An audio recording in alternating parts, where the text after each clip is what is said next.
here's your Friday workout coming at you. I hope you're well. I hope Tuesday's workout's gone really well for you, and I hope all the workouts are going well for you.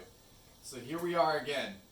The first thing we're going to do is go back to the pec, okay? The chest, the pectorals. The reason why these get super tight, as I've reviewed before, is if we're hunched over a desk or working with our arms in front of us like so, the pec will become contracted and then therefore stay short throughout the duration of your work. And then after that, after you're done working, the pec has been there for so long that it actually gets stuck, right? So we need to open the pecs back up. That's going to open your posture back up. It's going to help a lot of different things. Interestingly enough, maybe not so interesting or fun, but the pecs being tight and affecting your posture can actually affect your neck health. It can affect your lumbar spine health. So it can affect your spine in a huge way because all your weight's being pulled forward, and that kind of creates a hunching motion in your spine, which is not good for the spine itself. So let's open those pecs back up. Now, there are ways to do this not on the ground. I find that doing it on the ground is the most convenient. If you have a big ball, supernova, softball size ball, you just lay on the ground and you get into the pec, right? You could do it on a wall. Most people don't have like a good space. Obviously everybody has a wall in their house, but you kind of require like an edge to put your head past. Nonetheless, here we go. So lay on your stomach and place the ball right in the front of the shoulder.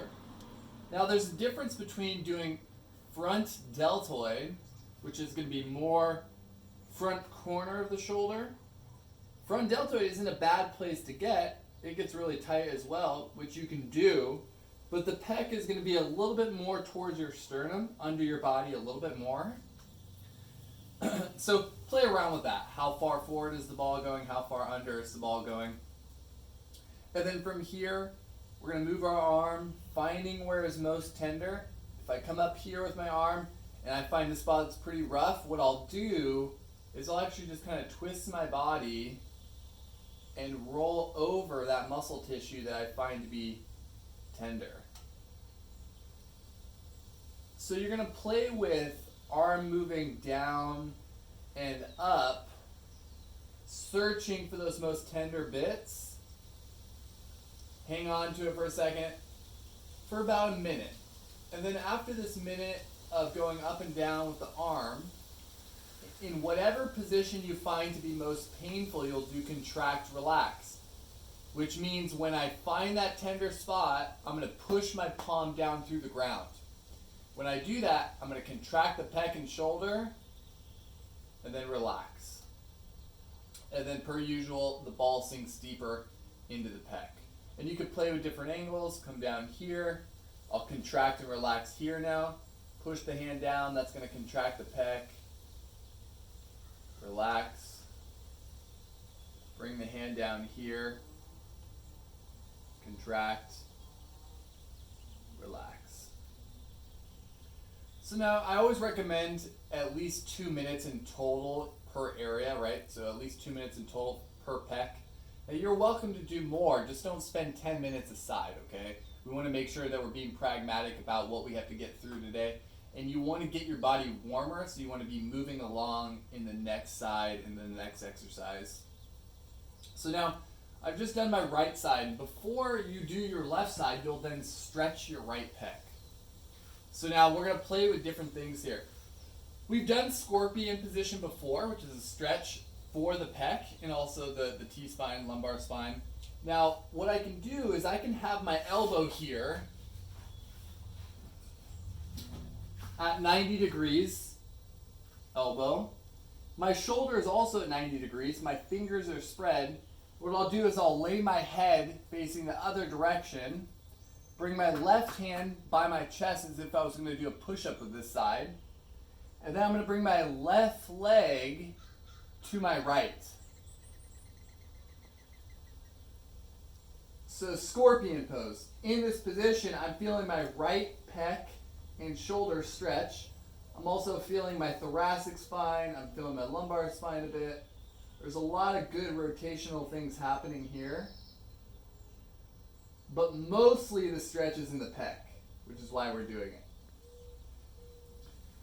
You can also, depending on what feels better for you, straighten the arm out here, keeping the elbow locked, and do the same thing.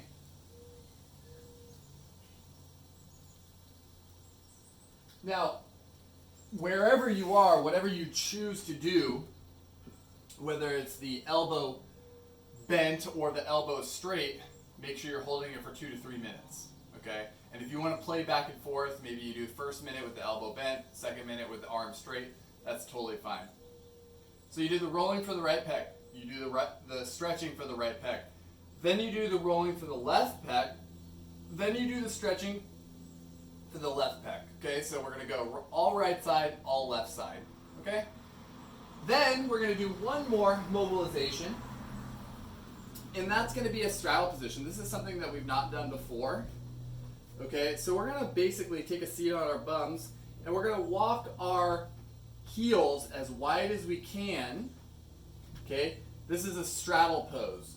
Now in this position, we're trying to keep our knees straight and wiggle ourselves as wide as we can. Now this is tough, right? Hamstring mobility, groin mobility.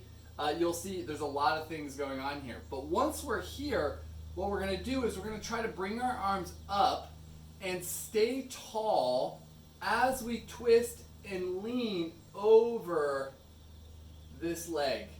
Then I come back. Then I go to the other side. Twist and lean. Now you can see I'm not going very far because I'm trying to keep my height. I'm keeping my spine nice and tall so that I don't round my back. Look at, when I bring my arms down and I round my spine, I can go much further. But if I keep my arms up over my head and keep my spine engaged, I'm not going to be able to go as far. But it's also going to keep me active. So this is a very active stretch, which is what we're trying to do to warm up our body for an actual workout. So you're going to do 20 total of these. That's 10 each side. Take it nice and slow. Don't rush. Make sure you come up tall each time and go back and forth. This is a fun one. You're going to get really warm from that. Okay, that's mobility for the day. I will see you in Tier 2, core activation.